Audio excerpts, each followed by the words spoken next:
முதல் வாசகம். சாமுவேல் முதல் நூலிலிருந்து வாசகம். அதிகாரம் 17. இறை வசனங்கள் 32, 33, 37 மற்றும் 40 முதல் 50 முடிய. அந்நாள்களில் தாவீது சவுலை நோக்கி, இவன் பொருட்டு யாருடைய இதயமும் கலங்க வேண்டியதில்லை. அடியானாகிய நானே சென்று அந்த பெலிஸ்தியனோடு போரிடுவேன் என்றார். அதற்கு சவுல் தாவீதிடம், இந்த பெலிஸ்தியனை எதிர்த்து போரிட உன்னால் இயலாது. நீயோ இளைஞன், ஆனால் அவனோ தன் இள வயது முதல் போரில் பயிற்சியுள்ளவன் என்றார். மேலும் தாவீது, என்னை சிங்கத்தின் கைக்கும் கரடியின் கைக்கும் தப்புவித்த ஆண்டவர் இந்த பெலிஸ்தியனின் கைக்கும் தப்புவிப்பார் என்றார். அதற்கு சவுல் தாவீதிடம், சென்று வா, ஆண்டவர் உன்னோடு இருப்பார் என்றார். தாவீது தம் கோலை கையில் எடுத்துக்கொண்டார். நீரோடையிலிருந்து வலுவழுப்பான 5 கூழாங்கற்களை தேர்ந்தெடுத்து இடையனுக்குரிய தம் பையில் போட்டுக்கொண்டார்.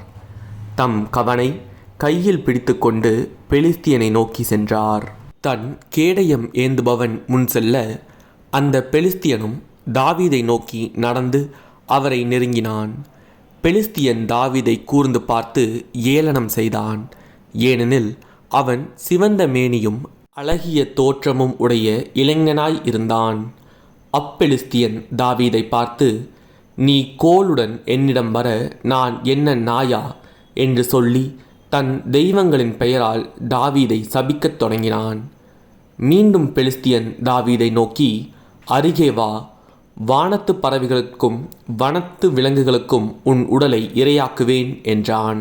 அப்பொழுது தாவீது பெலிஸ்தியனிடம், நீ வாளோடும் ஈட்டியோடும் எரிவேலோடும் என்னிடம் வருகிறாய். நானோ நீ இகழ்ந்த இஸ்ரேலின் படைத்திரளின் கடவுளாகிய படைகளின் ஆண்டவர் தம் பெயரால் வருகிறேன். இன்றே ஆண்டவர் உன்னை என் கையில் ஒப்புவிப்பார். நான் உன்னை வீழ்த்தி உன் உடலை துண்டிப்பேன். பெலிஸ்தியரின் பிணங்களை வானத்து பறவைகளுக்கும் பூவுலக விலங்குகளுக்கும் கையளிப்பேன். இஸ்ரேலிடையே கடவுள் இருக்கிறார் என்பதை உலகிலுள்ள எல்லாரும் இதனால் அறிந்து கொள்வர்.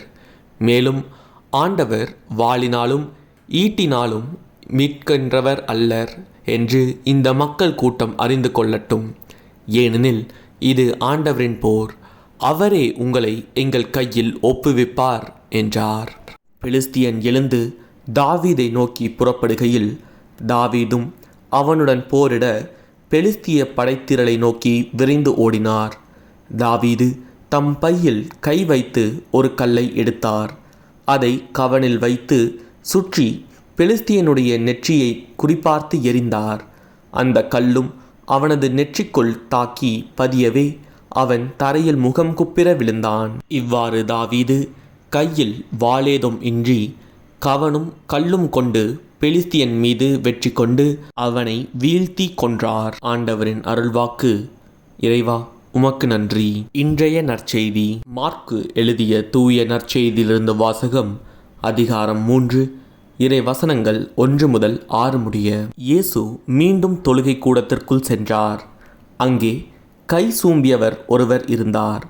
சிலர் இயேசு மீது குற்றம் சுமத்தும் நோக்குடன், ஓய்வு நாளில் அவர் அவரை குணப்படுத்துவாரா என்று கூர்ந்து கவனித்து கொண்டே இருந்தனர். இயேசு கை சூம்பியவரை நோக்கி, எழுந்து நடுவே நில்லும் என்றார்.